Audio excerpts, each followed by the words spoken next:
Let's eat!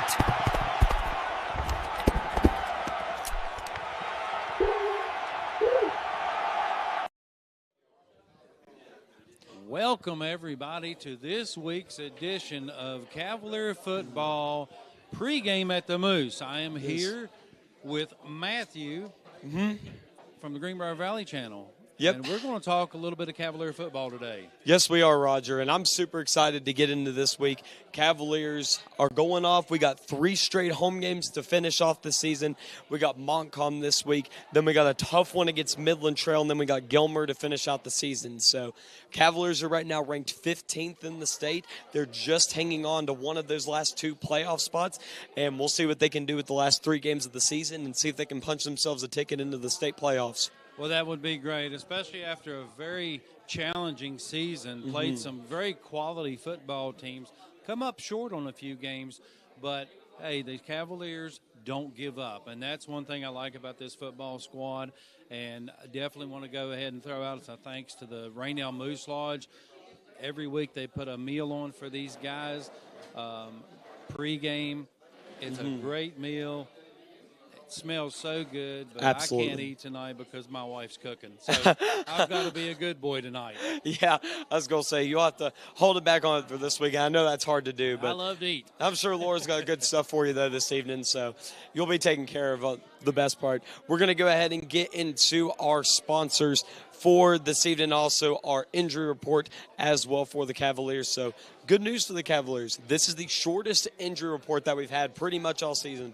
Colton Carruthers is out once again this week with his injury that he had a couple weeks ago against Man. So unfortunately he's out for the season, but to my knowledge, that is the only player that's out. Parker Vance is cleared to play, and then Camden Sams is still good to go as well. So Parker Vance coming back from the broken foot, and then Camden Sams is still back from the collarbone injury. So huge. I think Joe Sharp is back up to almost 100% now. Yes, he is. So that's a plus for the Greenbrier Valley Channel and the Cavaliers. So we're excited that Joe's back, and Joe's a year older. Yes, he is. He turned another year older this week. So if you see Joe Sharp, hit him up, tell him happy birthday, belated, of course, but tell Joe happy birthday. He don't look a day over 15. 90. But, yeah, he's looking good here today. Absolutely. Yeah, I was going to say 68 years young for Mr. Joe. So wow. I was going to say you really can't get much better than that. But actually, he's only 35. But that's what this business. It's close enough. Yeah. Absolutely. All right, we're going to go ahead and get into our sponsors for this evening on the podcast. First of all, Raynell Medical Center, excellent health care right at home. Park Center Sporting Goods, Steve's Towing, I won't charge an arm or leg. All I want is a tow. R.T. Rogers Oil Company, Tattered and Warren Antique Mall located in Lewisburg. Burke and Herbert Bank, both Raynell and Rupert locations, and then also Stevens Automotive of Lewisburg. So those are your sponsors for this evening, and we appreciate every single one of you guys letting us be able to do all the things that we're able to do throughout this football season. Absolutely, and we definitely thank you for the kids, for all you do, for the sponsorship, so these kids can be seen on high-definition television, and for the people that can't get out, it means the world to them, that's for sure. So, getting into our show. Yes, we are. 2-3 Montcalm Generals. Yeah, I was going to say we got the Montcalm Generals, Greenbrier West Cavaliers. It's going to be a good matchup, and to be quite frank with you, this is a must-win for the Cavaliers. Yeah. If the Cavaliers do not take care of this game, it is going to be near impossible for them to be able to punch themselves a ticket into the playoffs because they're already 2-5. But the good thing is a lot of other single-A teams are doing 2-5 or 1-6 as well right now. So the Cavaliers are not the only team that are in that boat. I'm going to see if I can pull up their schedule here in a little bit while you talk here in a minute. But there's a lot of 2-5 teams right now in single A. I think 6 of them to be exact. Right. So I'm going to give my thoughts. First of all, you got to win the turnover battle. Have to. That's pretty much a given in any football game. You've got to take care of the football, and you've got to show a little bit different look this week. Montcalm's, they're kind of in a must-win situation too. So both teams with something to lose here. Montcalm's going to come to Charmco. Kickoffs at 7 tomorrow. So if you can get out, come out and support these Cavaliers. They would love to have you, and I'm going to tell you what, the hot dogs at the concession stand, here I am talking about food again, Matthew. But yeah, I was going to say, the hot dogs are on point. I try to get 2 every week. Sometimes I cheat and get 3. You got to. But, that's how I keep my boyish figure. You know what I mean? Absolutely. And the thing is, too, the most important thing, those hot dogs are really daggone good. You were talking about that all game Friday against James Monroe, and you have every right and reason to do that. Yep. I followed the hot dogs up with a bag of M&Ms. I was ready to go, man. Absolutely. But come out and support these guys. Little nip in the air this time of year. Friday night lights, bundle up, and it's a great environment in Charmco. So Montcalm's going to come play ball. Cavaliers got to defend their home turf. They have to have the attitude, not in my house, and that's what they've got to do. Come out and play with fire in their belly and hopefully come up with a W. Absolutely, and I'm trying to see if I can find Montcalm's, how their strength of schedule has been. They just came off of a heartbreaking loss to Phelps this past week, 22-18, so a very close win for the Generals, and I don't believe I've ever even heard of Phelps before. It might be an out-of-state school, if I'm not mistaken. Or it could be a private school. There's a lot of private schools popping up now throughout the state, so you never know. But a 4-point loss, that's a tough one. It's a 1-score loss, and you hate to win by a 1-score loss. But absolutely, you know what? It is what it is. Montcalm's coming off a loss. Cavaliers coming off of a loss to James Monroe. A quality football team in James Monroe, but just come up short, couldn't get it done, and here we are facing the Generals. Both teams coming off a loss, and it's going to be pivotal for the Cavaliers to try to get something put together. Maybe a little bit different look now and then to confuse the defense. I look for a little bit more air raid style offense. There will be. So I think that's going to be key to get the running game going. They've got a good running game, but you've got to have a passing game, so they're respecting a running game. And I've said that time and time again this year. So I think that Cavaliers got a chance to come out with a W against Montcalm. To back up your statement on the private school statement that you just made, you're exactly right. They played Craig County, who I've never heard of before either, 48-0, lost to them week 1. They played Twin Valley at Twin Valley and beat them 43-6. So dominating victory. They beat Eastern Montgomery 26-12. They lost to Roanoke Catholic 36-6, and then they lost at Phelps 22-18. So 2 straight away games, and now going on 3 straight away games as they come to Greenbrier West, and they've lost both of those away games. So we'll see if we can make that 3 in a row on their away losses. But like you said, a lot of private schools that they've played. It looks like 3 of them in a row. Did I hear you correctly in saying that I was right? Yes. Okay, I'd absolutely. like for you to – I want to record this and send this to my wife. According to her, I'm never right. So I definitely want her to hear some of this, somebody else telling me I'm right. Absolutely. I mean, I got the Max Preps to back it up. So unless if you polluted Max Preps with your information, then you're exactly. He feels like depends. I'm always wrong. So we're kind of at an impasse. You got to find checkmate. You got to find that in the middle. Exactly. Yeah. Okay. So looking at their schedule, it almost looks like they played a bunch of private schools to begin the season, and then they're ending out their quote-unquote normal schedule to finish out the year. So they got Greenbrier West to start that out. Then they finish it off with Meadowbridge, Richwood, Bland County, and Tigers Valley. So 5 of those schools are all familiar. I've heard of all 5 of those. And then the first 5 I've never even heard of before. So a very interesting schedule for Montcalm. And that might play as a little bit of a disadvantage for the Cavaliers because if they don't have game film, or even if they do, those schools probably play a lot different than what the Cavaliers and these other schools do. Right. Yeah, and Cavaliers, like they've always been a run-heavy team, having a little bit of trouble getting the running game going, riddled with injuries. So we're going to see what this week's game plan brings. It's going to be exciting to watch. It's always like watching a chess match every week, coach against coach. What do I call? I got to.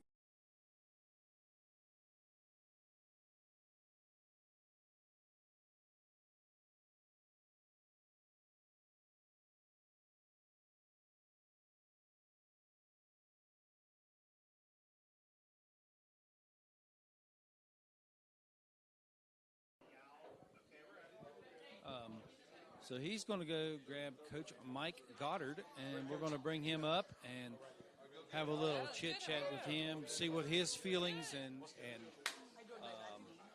aspirations are for the game this week. Here he comes.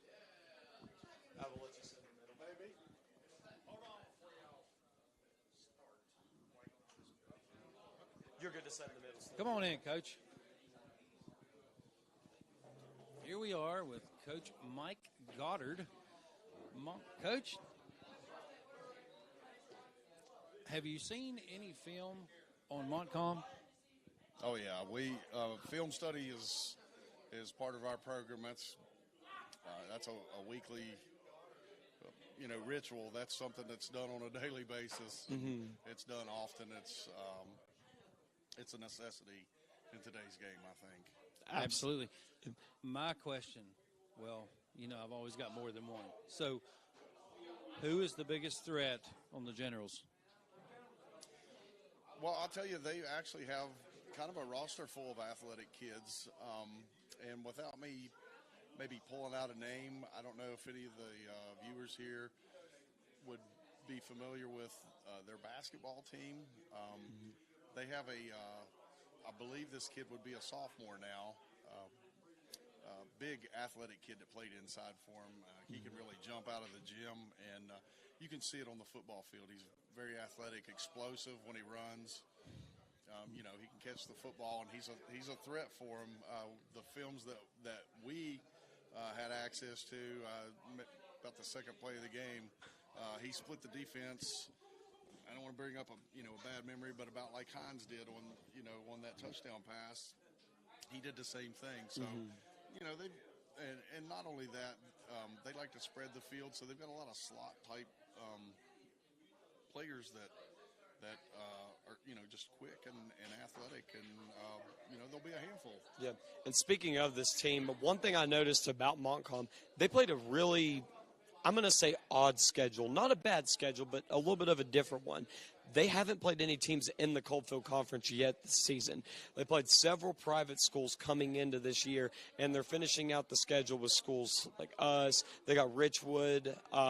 Meadow Bridge was on the schedule as well. So it's almost like they went private schools, and then they went public schools to end out the season. So does that affect any of the game film that you guys watch, because they might have played different styles of football, or how are you guys approaching that situation?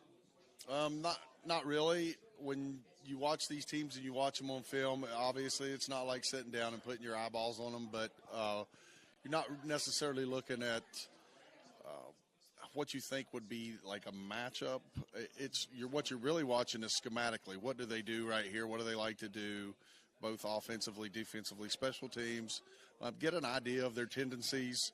Yes, you are going to look at some of the athletes there and kind of get an idea, but when you coach multiple sports, you've already got an idea of what these kids are like. And so I've seen these kids, and now I'm just seeing them on film playing a different sport. So, no, the schedule that they played to this point really doesn't make, a lot of difference. When you go through a season of high school football, week in and week out, you see different systems. Somebody may run the single wing. The next week, somebody might run the spread. The next week, somebody might be running out of the eye bone or the power eye. So each week is its own challenge, and that's the kind of idea you're trying to get when you're watching film. So I guess the million-dollar question here is, what do these Cavaliers need to do? What do the coaches need to do to come up with a W tomorrow in Charmco? Well, I think that is the same thing that it's been every week. You want to go in and focus on what you do well. So we want to go out and execute the things that we like to do, and we want to go out and be successful. You don't want to get behind the sticks. You just want to keep moving the chains and, put the ball in the end zone and let your defense go to work. Mm-hmm. Well, that's absolutely good advice. That's what I'm thinking. If you can keep getting first downs, moving the chains like you said, and control the clock, generally speaking, you control the game. Absolutely.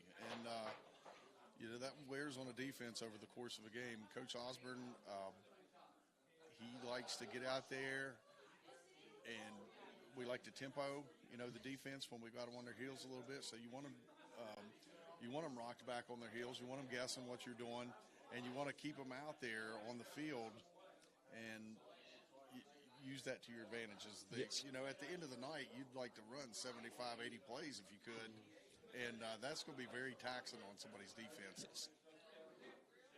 Matthew has it opened right there. I really haven't looked. I don't know what the size of their roster is. I can look it up right here. Let's see.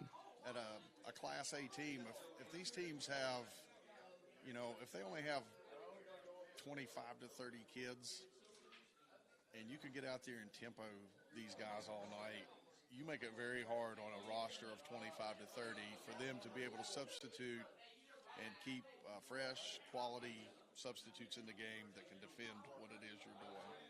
Well, Right. so I'm actually looking at their schedule right now, and keep in mind this is just from Max Preps. They don't have a single freshman on their roster, according to Max Preps, and they only have 20 guys on their whole team. So that backs up the point you were saying of going up tempo, trying to run them out because, let's see, it looks like they're loaded with seniors. They got a few sophomores, 1, 2, 4, 5 juniors.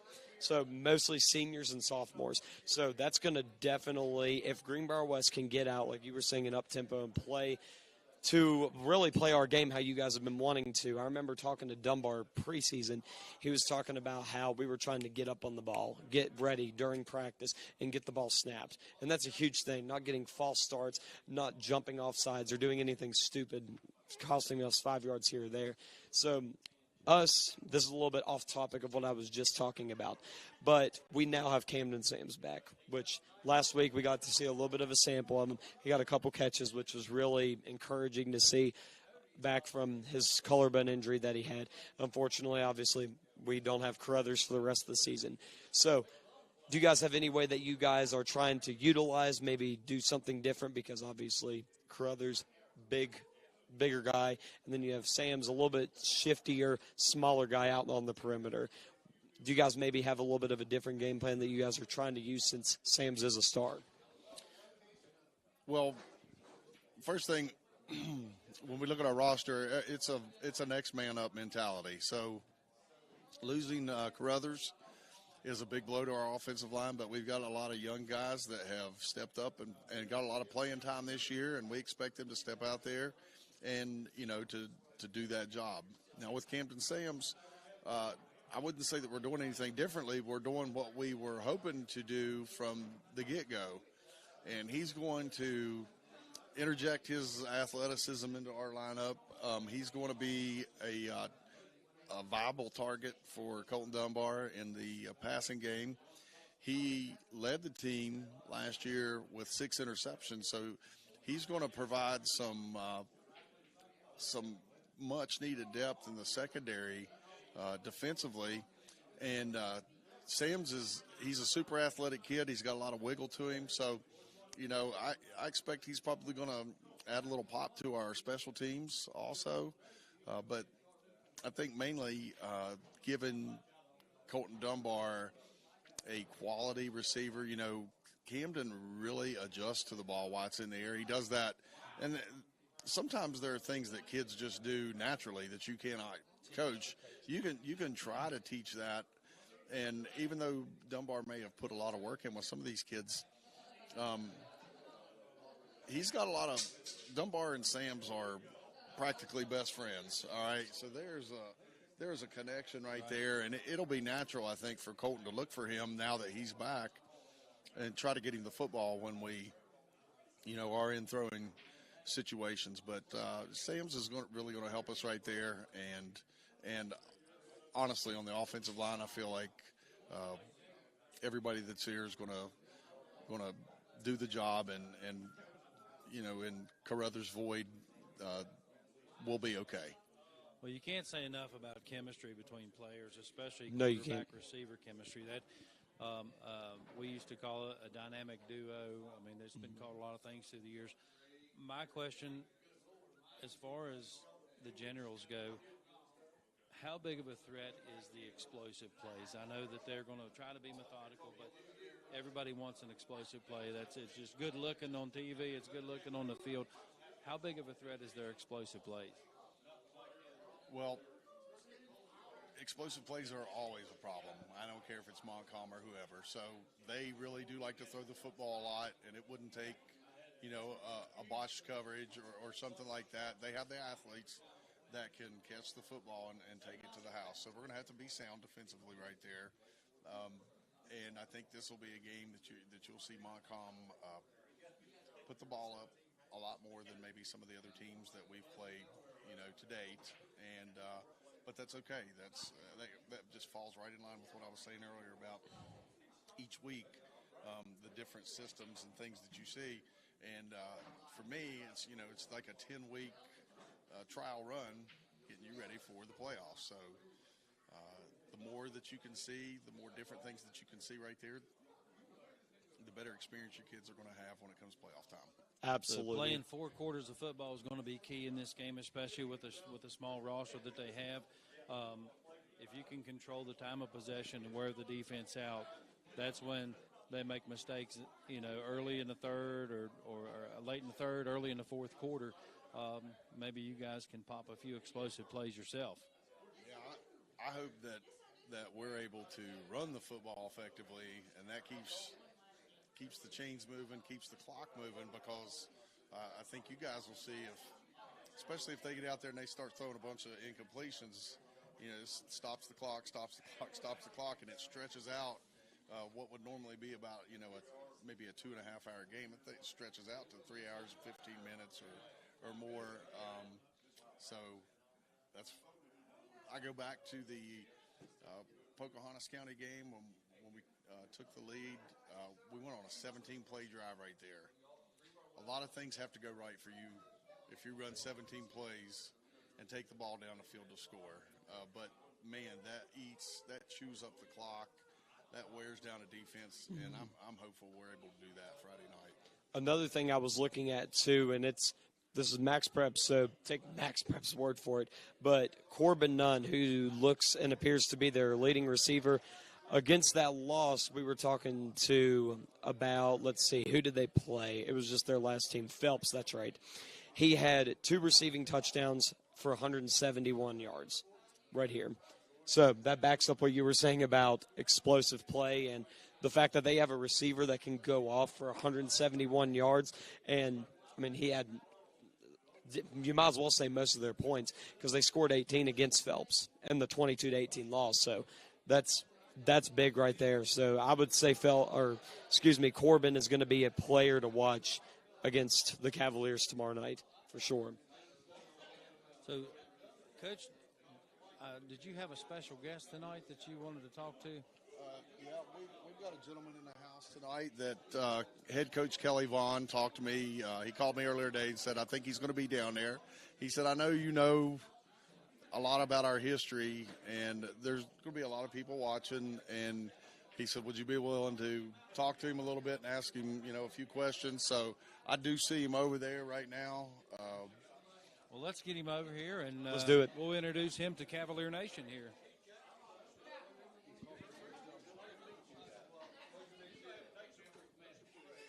We're Big Bird. Yeah. Do it. Ready? Oh, man.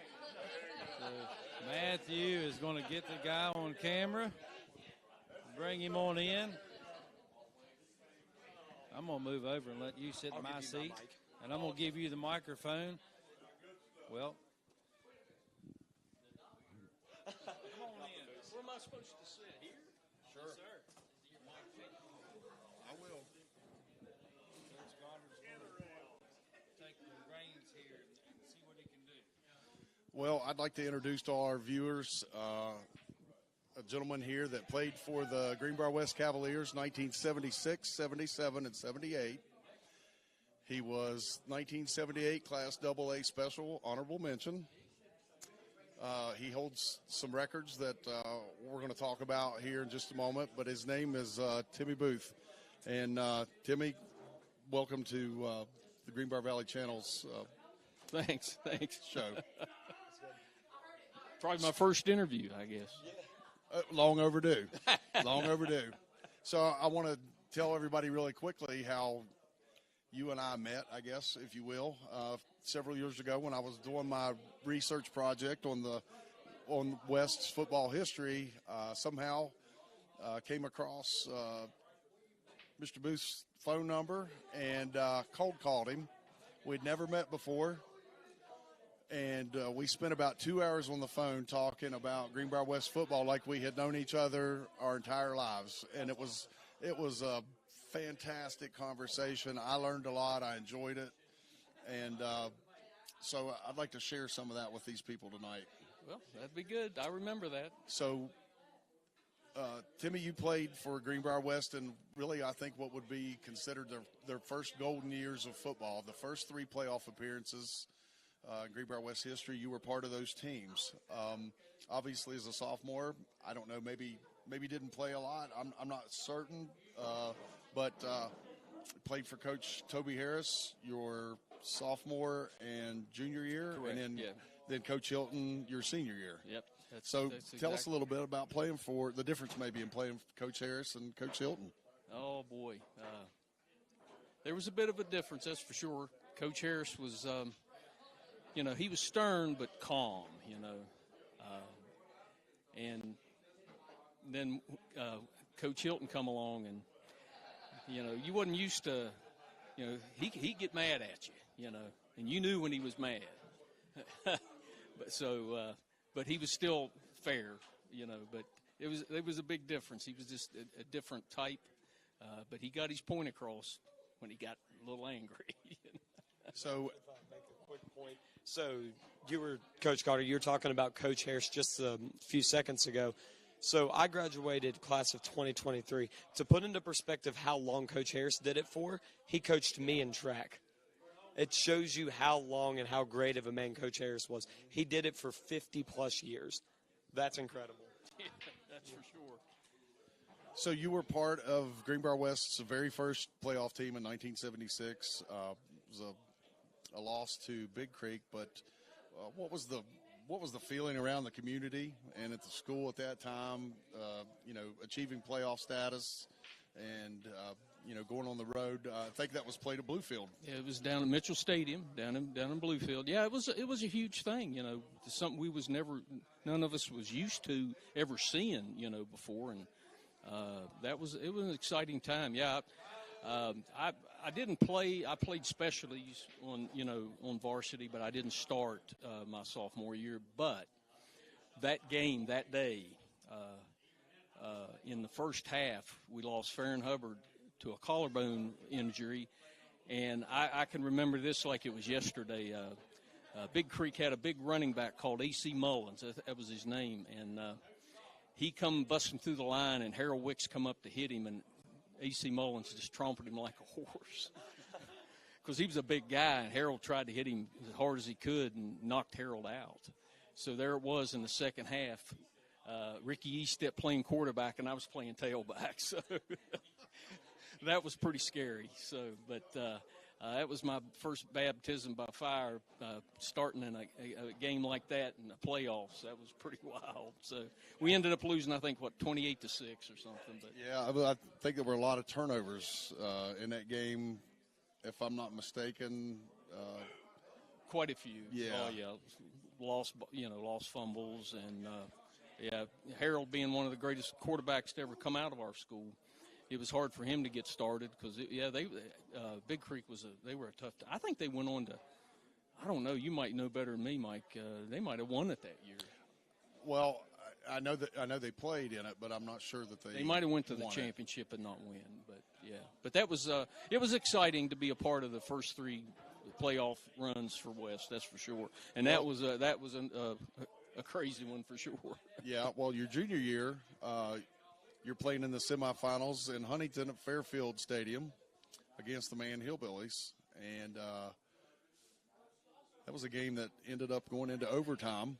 2 overtimes, actually. Okay.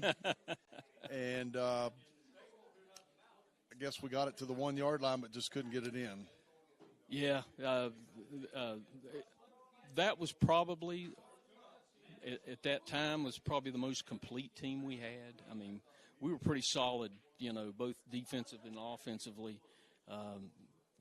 we really, should have pulled that out. But there again, there was some miscues, some bad calls in that game that really could have changed some things. And that was an exciting to go play at the old Fairfield Stadium in Huntington. That was pretty crazy. That was probably the first time we ever played on turf. I remember we would go down the week before down to West Virginia Tech to practice on the turf field because none of us had ever been on a turf field before. So, that was an exciting time, and that was the most complete team we had. We should have beat man that day for sure. So, well, the following season, your senior season, you really, I guess, slid into the feature tailback role. I'm not sure if you remember this or not, but and I've kind of been brushing up a little bit. I've got some incomplete stats for some of the games your senior year, but the yardage that I do have out of 5 games, and then I've added in your touchdown runs, I've got you at 992 yards, so I feel confident in saying that you were a 1,000-yard rusher your senior year. 17 touchdowns. But you hold a record at Greenbrier West, and you talked about playing special teams there your sophomore year.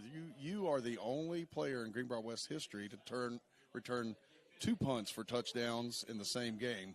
Just wonder if you remember that game. Oh, boy. That answers that question. Yeah, that's for sure. I mean, that was it was probably close to this time of year. It was probably early October. We went into Hinton that year. Bingo. We were, I think we were ranked like 4th or 5th in the state. We were that's before we played Greenbrier East. So we were undefeated, and. This was back. Well, you figure this back in the mid-late 70s. This was the old field down by the railroad tracks, and that field was nothing but dirt. There was no grass on that field at all. But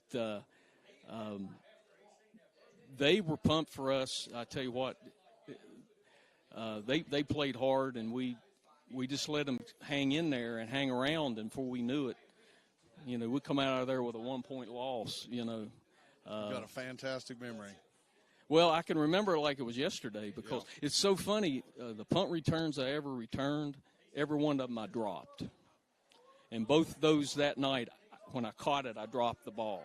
And I think that just kind of causes the ends coming down to kind of relax for a second. So I scooped it up and took off.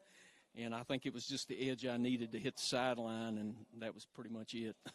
So you had a punt return for touchdown the following week. I did. You did. And you had 4 in your career, which is pretty good. That's second all time in Greenbrier West history, and that's. I guess you're right. I had one against Midland Trail and one against Webster County. I guess. Sir. Does that make sense? Yes. Do I have that right? You do have it right. I was going to say, I'm telling you right now, I promise if you think you know more about your own stats than Coach Goddard, more than likely you're wrong. And that's not saying anything bad about you.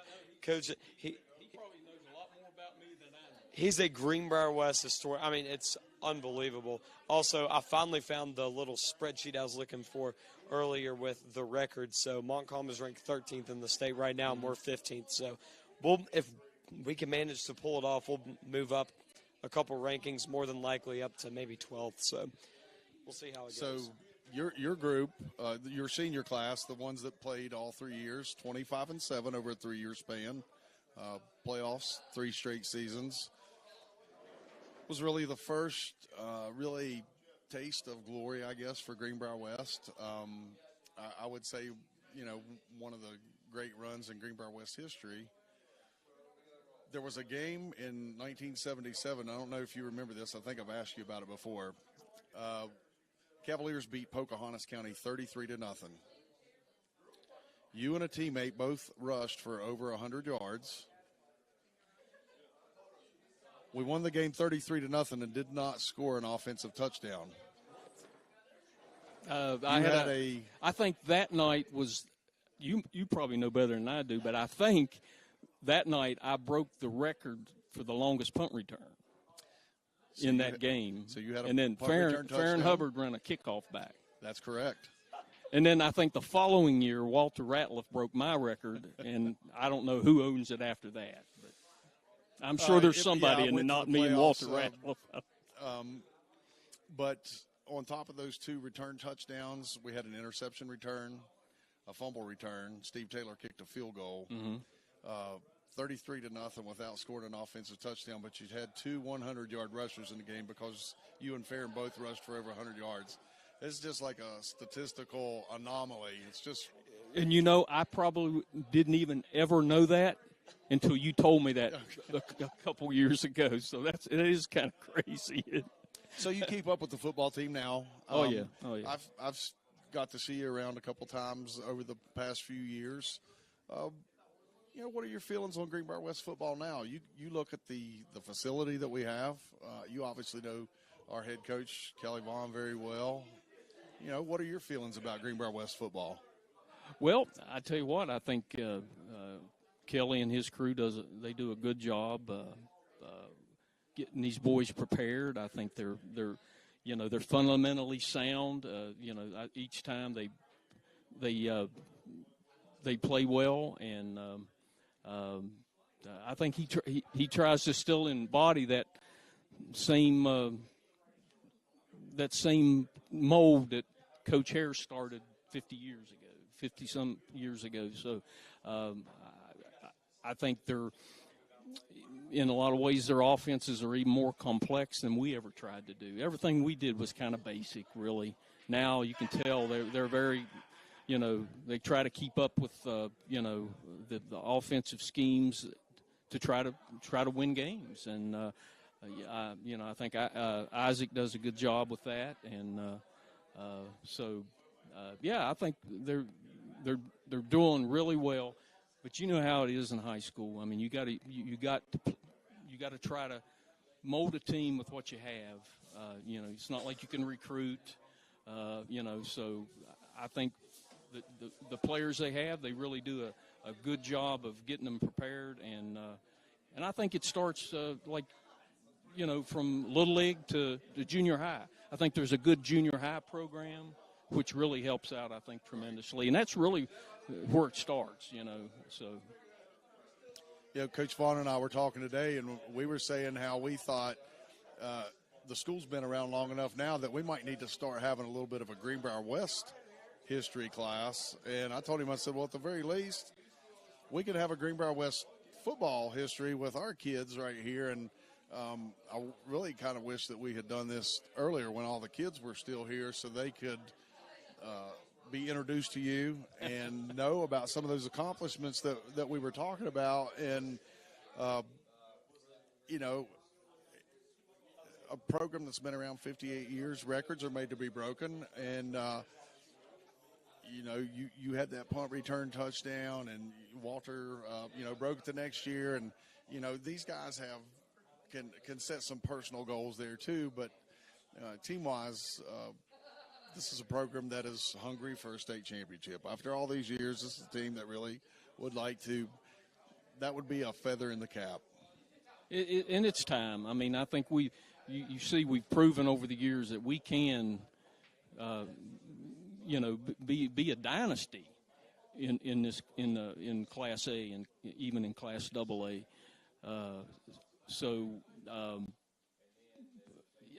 I think it's coming. It's coming soon. Believe me. That's what I told Kelly there not too long ago. You got to keep yourself together and get back to normal things, so you can win yourself and win these boys' states. You still got some state championships to win. Right. Coach Vaughn tells these kids all the time about the bonds that they're making really outside of football and how they're going to be friends with each other for the next 50, 60, 70 years, and they're going to be in each other's weddings and they're, this and that. And before we came on the air, I saw you talking to one of your old friends, Steve Dunbar, and Steve's son is playing quarterback for us right now. But you and Steve were together in 76 and 77, and you've obviously formed one of those lifelong friendships. And I'm sure you have others. But Coach Vaughn's point is true. When he's trying to make it to these kids, they're forming a brotherhood in practices and on the field that's going to be there for a long time. And you'll stay together the rest of your life. I mean, I've known Steve since, I was 16 and he was 17, and speaking of that, Isaac's dad, Hal, was in my wedding. Me and Hal Osborne had been big friends for a lot of years, and my buddies from Crichton, Harold Wicks and Marty Bonner and Kurt Mitchell, we still keep in touch right today, So I was excited this summer. I was able to stop by up at Leslie and see Harold for a little while. I hadn't seen him in 6 or 8 months, and we still keep in touch. So. Would you believe that's somebody I've never met? Who's that, Harold Wicks? I've never met Harold. Well, he doesn't come around a lot anymore. He lives in Indianapolis, so he comes some up. His mother-in-law, Miss Hollingshead, still living and lives in Leslie, but he comes around some. Yeah, he's in and out a lot, though. You don't really get to see him.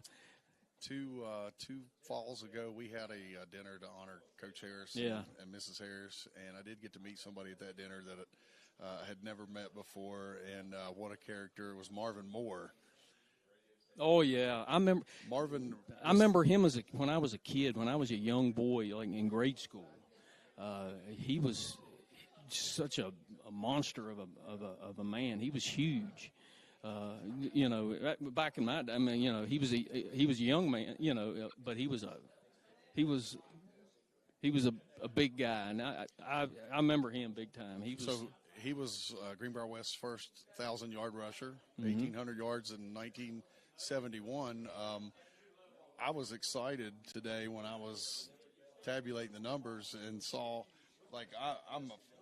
you've got 6 more games that I don't have your rushing totals for, so I'm 99.9% confident that you were a 1,000-yard rusher, and I can't wait to find that total. So you were West's second 1,000-yard rusher. Those didn't come as often in the early years as they did later on. Exactly. You're right. That's for sure. They didn't. Nowadays it happens. It's every time you turn around. So, but. So, some old blood in the house.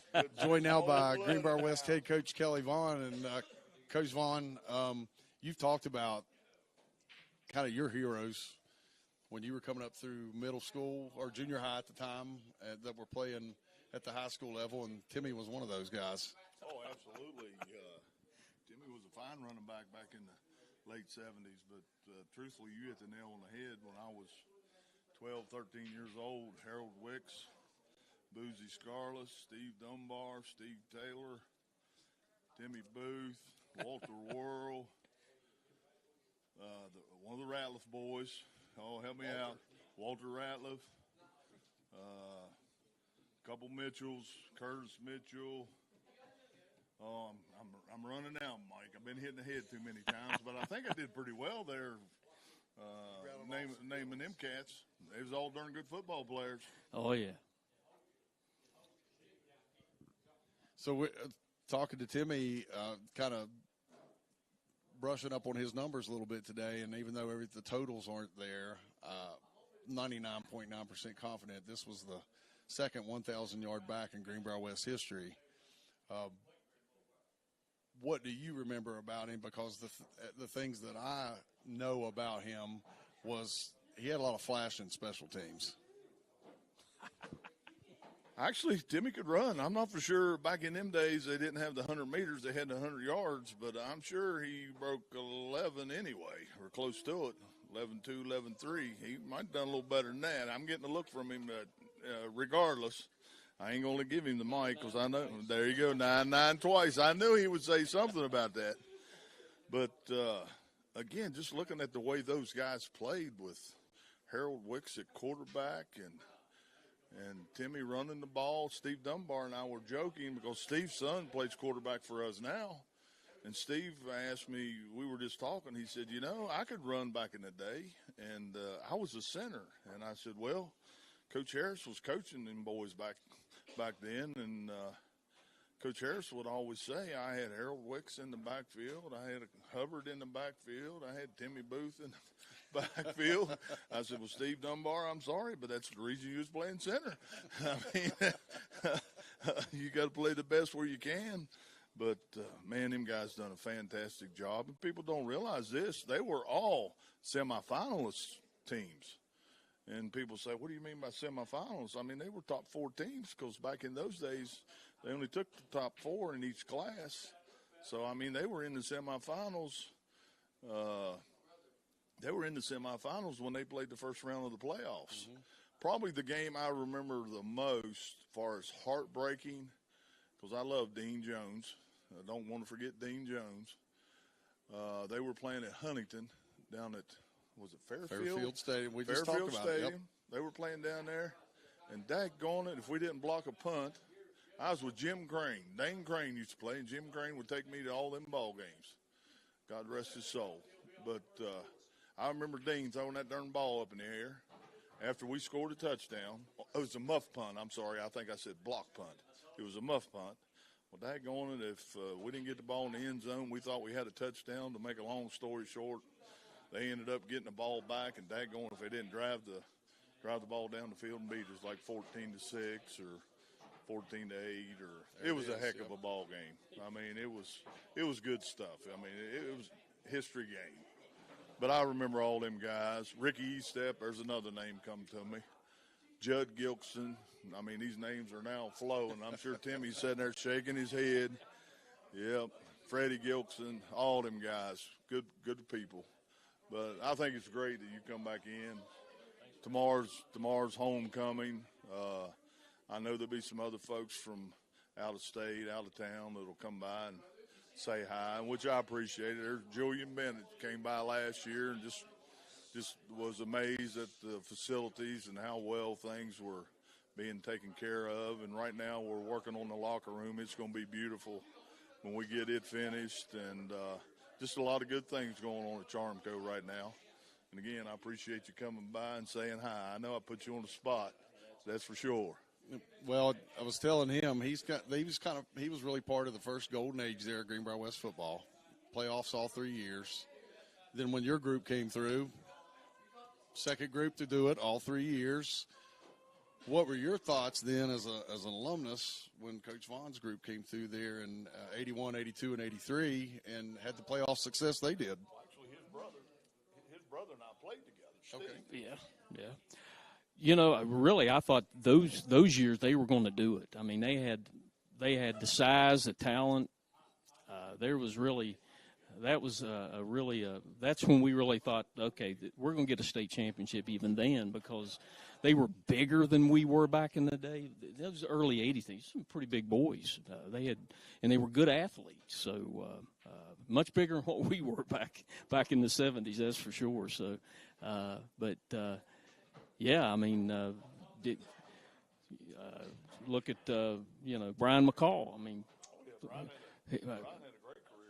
Yeah, and then he was a good athlete, and then goes on and has a good, great success down at Virginia Tech. So I mean, that just shows you what kind of teams they had then, for sure. They were.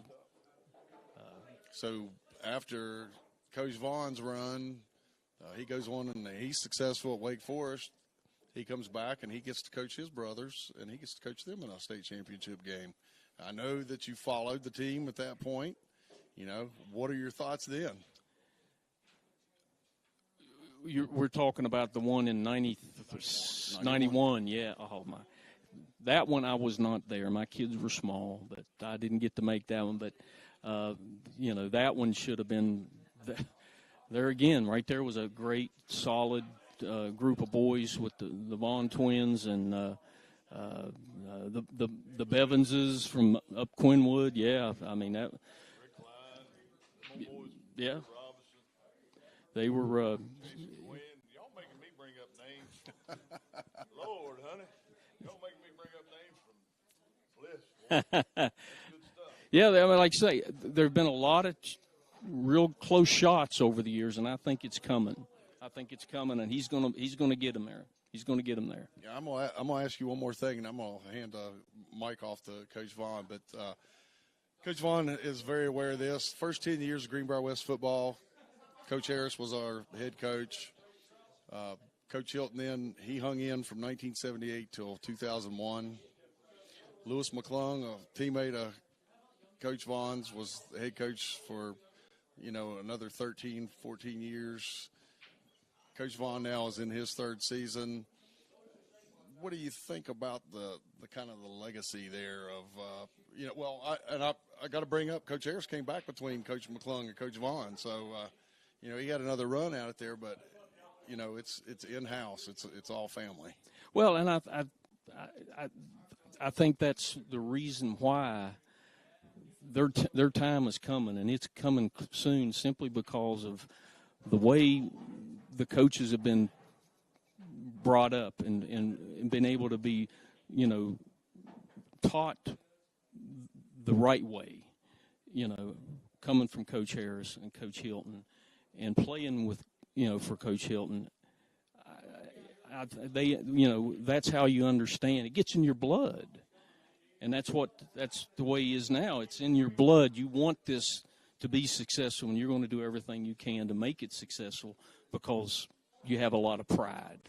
So absolutely. I agree 100%, Coach. I'm gonna hand this mic over to Coach Vaughn and let him introduce the young man next to him there. Well, thank you, Coach Goddard. I got a special friend here with me tonight. He and I actually played together at Wake Forest, and he and his girlfriend stopped in and had a little dinner with us. His name's Trig Brody. He's actually has local ties. He grew up in Lewisburg. His dad was a doctor at the Greenbrier Clinic for many, many years.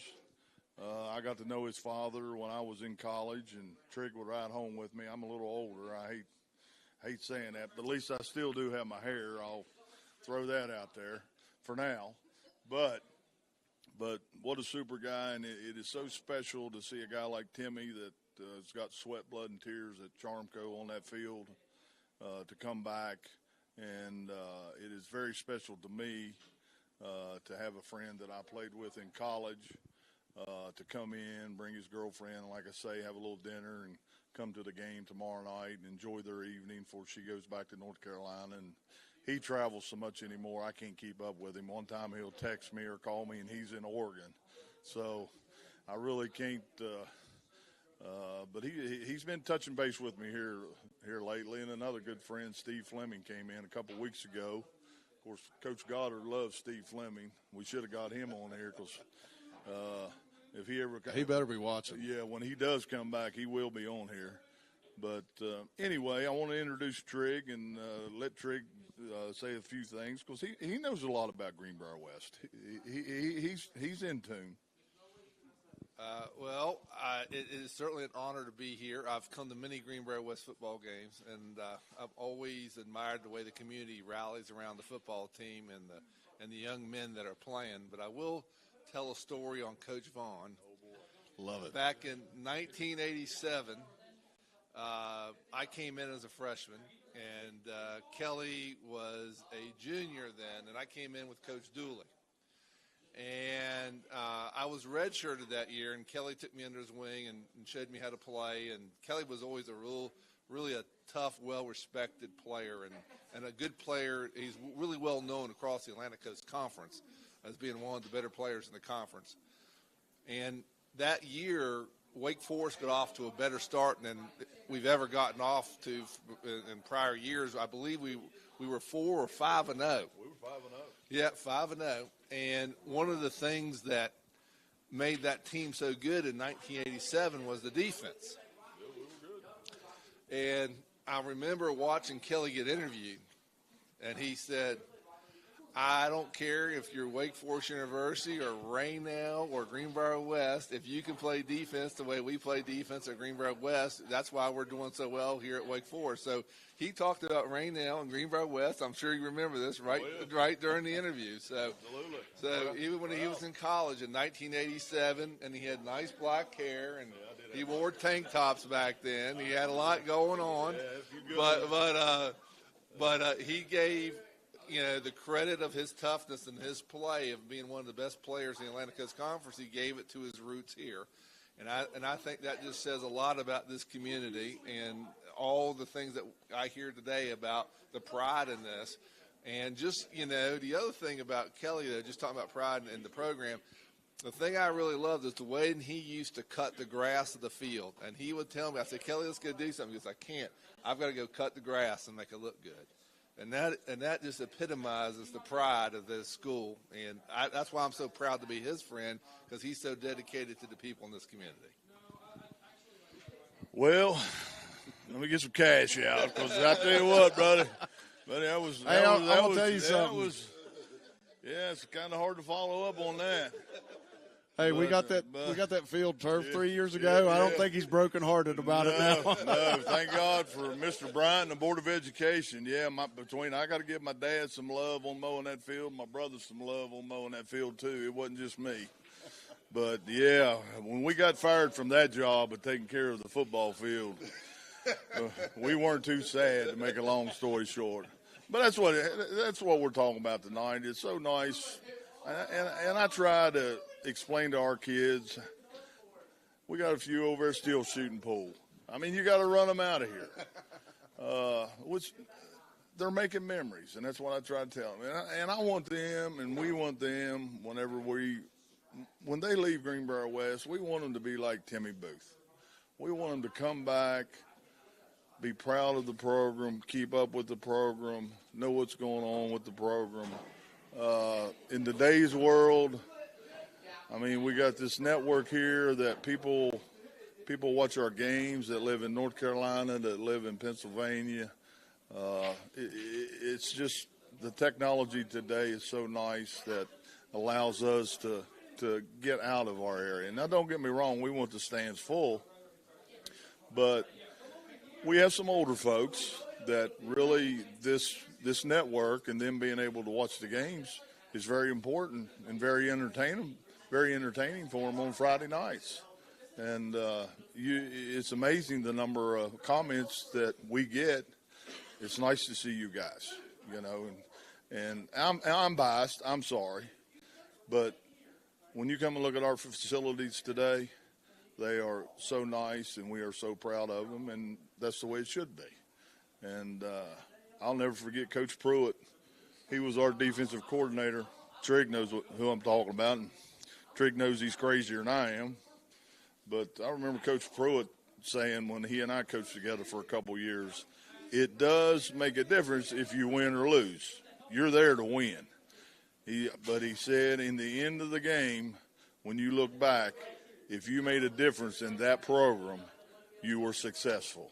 Well, he was the head coach of Marshall from the late 90s to 2010. I'm not for sure when he retired. But I would watch him see different developments going on as far as the program enhancements, and he's exactly right. I mean, when Mike and I leave, we're going to look back and say we had a heck of a good time, had a heck of a run, and hopefully people feel we left it better than it was when we got there. So, but anyway, I'm going to get it back to Mike. I appreciate Trigg and his girlfriend, Kara. I see her sitting out there. I appreciate him coming by and visit. And I want to say one more time, thank you to Timmy Booth. Good stuff. Appreciate you being here. And we need to win tomorrow night. We'll win. We're still playing for the playoffs. People don't understand. We still can get into playoffs. And after practice today, we had a pretty good session about how important tomorrow night is. And we can get where we need to be. We just got to take care of business tomorrow night. And thank you for allowing us to be here. And my last thing I want to say before I get off here is the Moose. Thank you for taking care of our kids, because I'm telling you, these kids love coming down here on Thursday and eating. And Mike Goddard knows this. I treat our dinner as important as a practice, because there are so much going on that we don't see right here in this room. But again, lastly, I'll thank the Moose for providing our meals. Hey, I thank these guys for letting me do this. I'm going to hand this back off to Roger and Matthew. Appreciate the Greenbrier Valley Channel.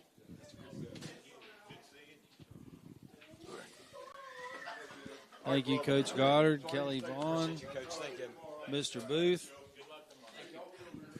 Thank you, sir. Thank you, Mr. Booth. Appreciate it. Well, definitely an unusual session of pregame at the Moose for the Cavaliers, but what a great session it was. And, you know, the Kelly Vaughn touched on team culture. Guys, they take it serious at Greenbrier West. Team culture is right up there with practice, like he said. And, hey, if these guys don't have their backs off the field, they're not going to have their backs on the field. And I think it's very important. What a great session. I completely agree, Roger. And you said unusual, and you couldn't be any more correct on that, but it's a good kind of unusual. Oh, yeah. Being able to have those guys from the 70s be able to come down here, be able to talk about the rich culture and the rich history of Greenbrier West. We have 4 times that we ever made it to the state championship game, and unfortunately haven't come away with any victories. But the fact that you're getting to see 2 of those 4 guys, being able to talk about that right there is unbelievable. It's something you're not going to get very many times where you get past players in the same building like you just did this evening. Oh, no. And, you know, very few teams make it to the state championship game, Very few. especially small programs like Greenbrier West. So it shows you the grit and the culture, the history that's in this program. And you know what? I'm proud to be able to announce the game tomorrow and the games that I have announced. And, you know, I look forward to the rest of this year and next year and years after that. I hope I'm still doing this and blessed to be able to do it. Yes. It's just a great environment to be around. We can't thank the Moose Lodge enough for feeding these guys. It means the world to the kids. I don't even think that the people at the Moose realize what it means to the kids and the coaches. We can't thank them enough. It's just such a great venue. It really is. And I was looking over the last little bit of rankings too, and to get all this wrapped up. Greenbrier West is playing. We got Montcalm obviously tomorrow, ranked 13th, and then we got the number 8th ranked team in AA, which is Midland Trail. That's going to be that's going to be a big game. And if we can upset Midland Trail, I think regardless of what happens against Gilmer and Montcalm, that punches your ticket into the playoffs. So that would be a huge win for Greenbrier West. And then they finish out the season at home against Gilmer. So 13th ranked team in single A, 20th ranked team in single A, and then the 8th ranked team in AA. So that's your last remaining 3 games on the schedule for the Cavaliers. And definitely no gimme games there. These are quality opponents. Cavaliers are going to have to play their best game and leave it all on the field. And you know Absolutely. what? Win or lose, like Coach Vaughn said, make a difference in the game and the program. But win or lose, if you can walk off that field, and I've told my players this for years, when you walk off that field, you can't live with regret. No. So, you know, instead of walking off that field saying, man, I should have dove for that ball, or I should have held my block a little longer, or, dang, I could have run a little bit harder on that. Yes. Don't live with regrets. Leave it all on the field. Walk off that field, win or lose, knowing that you gave it everything you had, and hold your head high. Absolutely. And there's 2 other teams right now that would love to be in Greenbrier West position right now. I'm looking at them right now. Tulsa is one of them. Gilmer County, and also Tigers Valley. So Tulsa in Oklahoma. Not in this one. Oh, okay. This one is spelled Tolsia. So, a little bit different. But, yes, we got 3 teams that are knocking on the door of Greenbrier West right now and would love to have their position. So they are also 2-5 as well. If you ask my personal opinion, this game against Montcalm tomorrow is a must-win game, and then the Gilmer County is also a must-win game. If you could take care of those 2 games, regardless of what happens against Trail, looking at this playoff picture, you knock yourself and punch yourself and take it into the playoffs. Absolutely. And I think that, the best way to handle this is come out and hit them in the mouth, get them on their heels early, and then control the clock and control the ball, and you've got a big chance to win this game. But one thing I don't think Montcalm is taken into consideration is the heart that this team has. No. So I think they're going to come out and they're going to play with heart. They're going to play this game like it's the state championship game, and they should. They should, absolutely. And there's only 20 players on Montcalm's team, which is really going to help if Greenbrier West runs up tempo, gets to the line of scrimmage, all that good stuff. So, and there's not a lot of depth there with only 20 players. So, exactly. I definitely want to give a shout out to the Moose Lodge for their sweet tea. Yes, I don't. You know love who that makes sweet tea, stuff, bro. but man, it's addictive. So, and I love sweet tea anyway. So, yeah, it's good stuff. You can't beat it. What a great venue! What a great meal they get Yes. for these kids. Absolutely. Yeah, 7 o'clock tomorrow. Kick off at 7 o'clock. Get there at 6:30. Get a couple hot dogs, right? Yep. Gotta Get a have couple hot dogs. Maybe a bag of M&Ms, Snicker bar or something. Go to the concession stand, get ready. Hopefully there's hot chocolate tomorrow. Yep. It's going to be a little crisp once the sun goes down, but that's what Friday Night Lights are about. It really is. You're in the teeth of the season. Yes, it's going to be a good game tomorrow. It's going to be a hard-fought game. 13th seed against the number 15th ranked seed. You really can't get much better than that, but we're going to go ahead and wrap this thing up. Thank you to every single one of our sponsors and, of course, the Moose Lodge for allowing us to be here. And, yeah, we will see you guys tomorrow. My name is Matthew Thomas. I'm Roger Bennett with the Greenbrier Valley Channel Sports Network. Thank you for watching.